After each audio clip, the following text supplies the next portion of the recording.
Ação maciça e perseverança não são frases bonitas para colocar em post motivacional. Elas são leis silenciosas que governam qualquer resultado acima da média. Tudo o que cresce de forma consistente, riqueza, influência, domínio de uma habilidade, construção de caráter, obedece a essas duas forças combinadas. Quando alguém falha, quase sempre não é por falta de inteligência, talento ou oportunidade, mas por ter quebrado uma dessas leis no meio do caminho. Ação maciça significa aumentar drasticamente o volume de ações que realmente colocam você em contato com a realidade. Não é trabalhar mais horas por trabalhar, nem se ocupar com tarefas que dão sensação de progresso. É executar aquilo que gera feedback direto, mesmo quando está imperfeito, desconfortável ou mal acabado. A realidade não responde à intenção, responde à exposição. Quanto mais vezes você se expõe, mais rápido você aprende. Quanto mais rápido aprende, menos tempo você permanece no estágio de iniciante. A maioria das pessoas age pouco porque quer errar pouco. O problema é que errar pouco também significa aprender pouco. Quem evita o erro, evita o crescimento. O erro não é o inimigo. O erro é o professor. Quando você concentra erros no tempo, você comprime o aprendizado. O que alguém aprende em 5 anos de tentativas espaçadas, outra pessoa aprende em 6 meses de ação intensa. Não porque seja mais inteligente, mas porque decidiu pagar o preço do erro de forma acelerada. Existe também um efeito psicológico poderoso da ação maciça. Ela dessensibiliza o medo, o cérebro humano dramatiza aquilo que é raro. O primeiro vídeo dá medo, o 10º incomoda menos. O 100º vira rotina. O medo não desaparece porque você pensou diferente. Ele desaparece porque o cérebro entende que aquela situação não representa mais uma ameaça real. A repetição mata o drama, a ação frequente transforma o que antes paralisava em algo comum. O maior inimigo da ação maciça não é a preguiça, como muitos acreditam. É a falsa produtividade. Planejar demais, estudar sem aplicar, consumir conteúdo sem executar, ajustar detalhes irrelevantes enquanto o essencial não é feito. Isso é procrastinação com aparência de responsabilidade. É o medo vestido de planejamento. A pessoa diz que ainda não está pronta, quando na verdade está apenas evitando o desconforto inicial de ser ruim em público. A verdade é simples e desconfortável. Ninguém se sente pronto antes de começar. A confiança não é pré-requisito para a ação.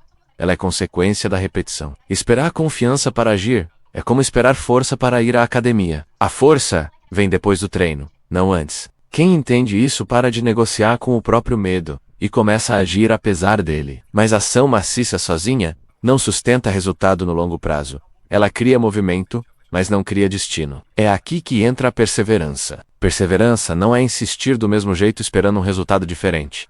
Isso é teimosia cega. Perseverança verdadeira é manter o compromisso com o objetivo enquanto ajusta o método quantas vezes forem necessárias. O alvo permanece. A estratégia evolui. A perseverança começa exatamente onde a maioria desiste, quando o entusiasmo inicial acaba. Todo projeto real passa por uma fase em que não há validação externa. Ninguém comenta, ninguém elogia, ninguém parece se importar. Esse é o vale do silêncio. É nesse ponto que o cérebro começa a questionar se vale a pena continuar. A maioria interpreta a ausência de resposta como fracasso, quando na verdade é apenas o estágio natural de construção. Existe uma mentira perigosa que muita gente acredita, a de que quando algo é certo, os sinais aparecem rápido. A realidade não funciona assim.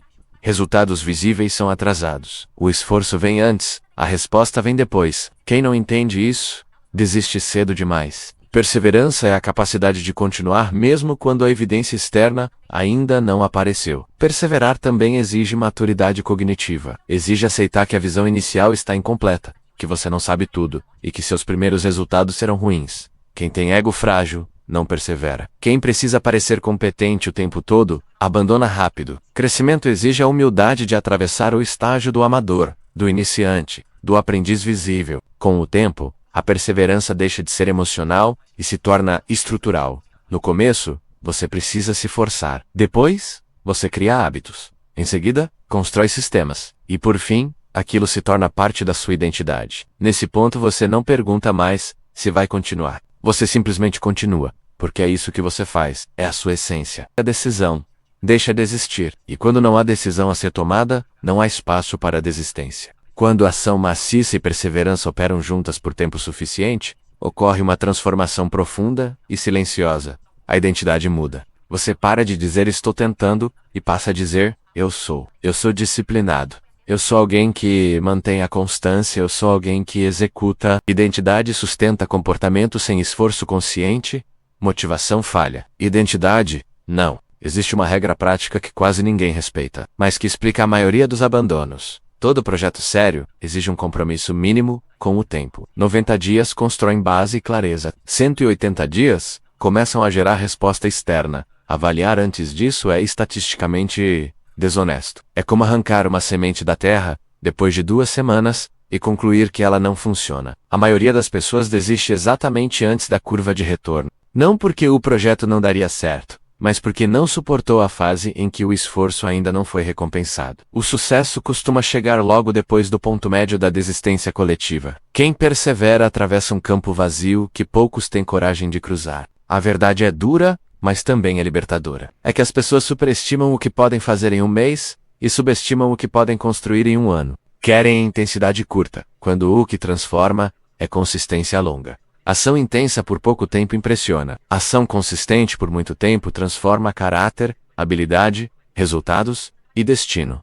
Ação maciça cria movimento. Perseverança cria direção. Movimento sem direção gera cansaço. Direção sem movimento gera frustração. Mas quando você se move muito, e por tempo suficiente na mesma direção, o resultado deixa de ser uma possibilidade e passa a ser uma consequência inevitável. Se você entendeu isso, entendeu algo que a maioria nunca vai aplicar. Porque saber é comum, aplicar é raro. E é exatamente por isso que quem aplica a ação maciça com perseverança acaba se destacando, mesmo sem talento extraordinário. Não porque é especial, mas porque permaneceu quando os outros pararam. E no final, o jogo nunca foi sobre motivação, sorte ou inspiração. Sempre foi sobre quem teve coragem de agir muito, errar rápido e continuar mesmo quando ninguém estava olhando.